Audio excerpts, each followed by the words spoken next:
विषाक्त काल सर्प दोष। जन्म कुंडली में 12 प्रकार के काल सर्प दोष बनते हैं। 11वें नंबर का विषाक्त काल सर्प दोष होता है।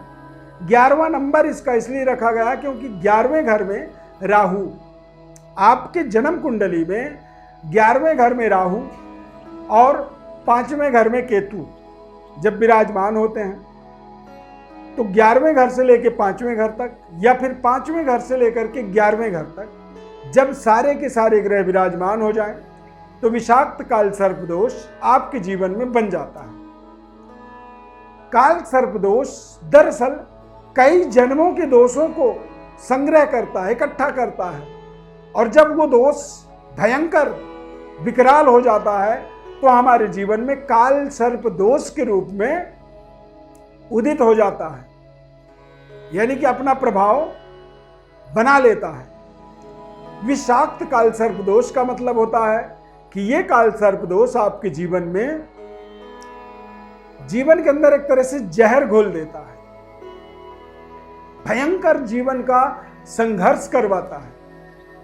जीवन का जो अंत होता है, मृत्यु, रहस्यमयी तरीके से हो जाता है। अपने सगे संबंधियों से महाभारत युद्ध की तरह लड़ाई लड़नी पड़ती है। अपने सगे भाई बहन जो बड़े होते हैं आपसे, उनसे आपकी शत्रुता, यानी कि आपके संबंध उनके साथ में शत्रुवत होता है। वो आपको ही एक तरह से जीरो कर देना चाहते हैं। इसीलिए इस दोष को विषाक्त दोष कहा जाता है। जैसे कोई जहरीला जहर आपके शरीर में चला जाए, पॉइजन चला जाए, तो उससे व्यक्ति अपने आप में कंफर्म हो जाता है कि शायद अब मैं समाप्त हो जाऊंगा। क्यों? क्योंकि पॉइजन हो गया, चला गया शरीर के अंदर, और वो जहर जो है व्यक्ति को धीरे धीरे धीरे मृत्यु की ओर, कष्टों का एक तरह से बढ़ावा करता है। तो विषाक्त काल सर्प दोष का संपूर्ण विश्लेषण आपको बताएंगे। कार्यक्रम को अंत तक देखिएगा जरूर, क्योंकि अंत में इसका उपाय और आपके जीवन में है या नहीं इसका तरीका बताएंगे। मैं श्री अरविंद दिव्यव्रत ज्ञान चैनल में आपका बहुत बहुत हार्दिक स्वागत करता हूं। नमस्कार, जय माता दी, जय श्री राम। चैनल को आप सब्सक्राइब जरूर कर लीजिए हमारा। इस चार्ट के माध्यम से विषाक्त काल सर्प दोष को देख सकते हैं। 11वें घर में राहु और 5वें घर में केतु। ऐसा जब राहु केतु का प्लेसमेंट होता है जीवन में, तो ऐसे व्यक्ति जन्म स्थान से बहुत दूर चले जाते हैं। कई बार देश विदेश में जाकर के ऐसा व्यक्ति अपनी जीवन यापन करता है। बड़े भाई बहनों के साथ ऐसे व्यक्ति के जो रिलेशन होते हैं वो बेहद नकारात्मक होते हैं, शत्रुवत होते हैं।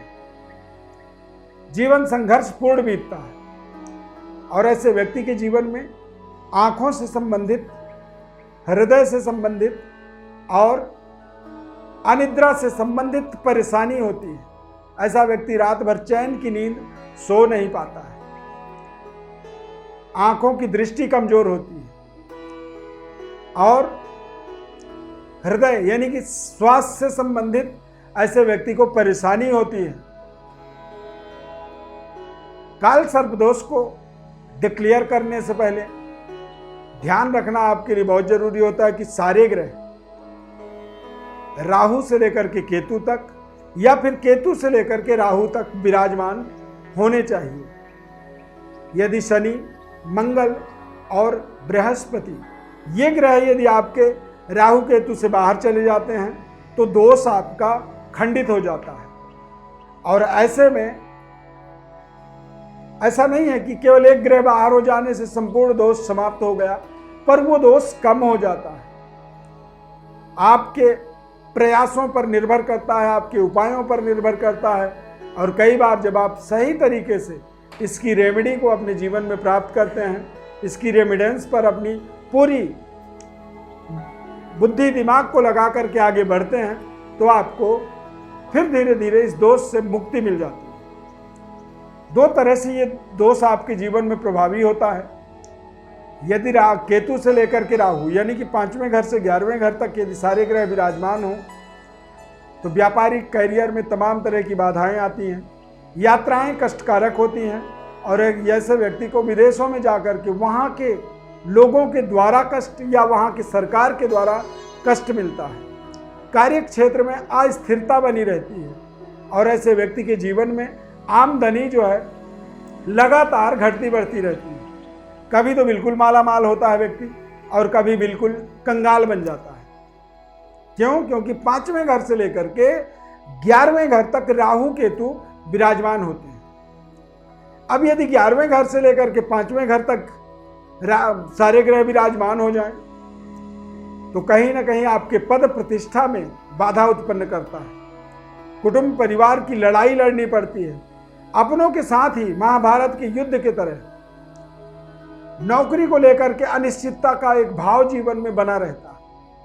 नए निर्माण कार्यों में नाना प्रकार के रुकावटों का सामना करना पड़ता है और ऐसे व्यक्ति के जीवन में संतान को लेकर के या फिर लव लाइफ को लेकर के अनिश्चितता का भाव बना रहता है। संतान के साथ भी ऐसे, संतान के तरफ से भी ऐसे व्यक्ति को सुख का भाव होता है।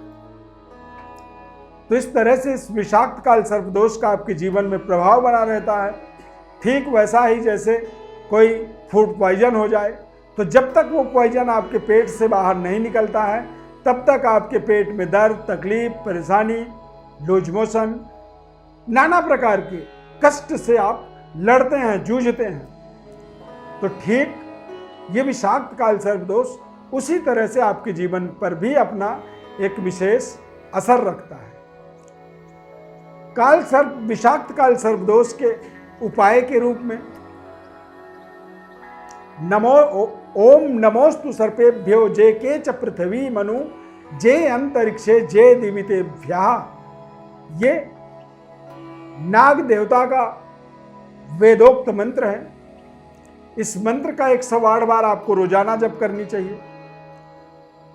चांदी के नाग और नागिन का जोड़ा जो है 16 सोमवार भगवान शिव के मंदिर में, शिवालय में इसे समर्पित करनी चाहिए और रोजाना ओम नमः शिवाय का आपको जप करना चाहिए।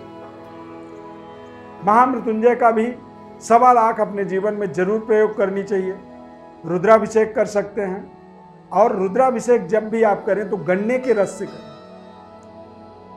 क्योंकि दैवी कृपा से आप बड़े से बड़े संकट से निवृत्त हो सकते हैं और गन्ने के रस से रुद्राभिषेक करने से माता लक्ष्मी की अपार कृपा व्यक्ति के जीवन में हो जाती है। इससे व्यक्ति के जीवन के सभी मनोरथ पूरे होते हैं। काल सर्प दोष का कितना प्रभाव आपके जीवन में है, जन्म कुंडली में यह दोष बन रहा है, नहीं बन रहा है, इसको सही तरीके से समझने के लिए हमारे व्हाट्सएप पर अपनी बर्थ डिटेल्स आपको भेजने होंगे। निःशुल्क संपूर्ण विश्लेषण आपको बताएंगे। चैनल को आप सब्सक्राइब जरूर कर लीजिए, ज़्यादा से ज़्यादा लोगों को शेयर कर दीजिए और हमारे साथ जुड़े रहिए। इस खास कार्यक्रम में जुड़ने के लिए बहुत बहुत धन्यवाद। भोलेनाथ की कृपा अपार आपके ऊपर बनी रहे। ओम नमः शिवाय।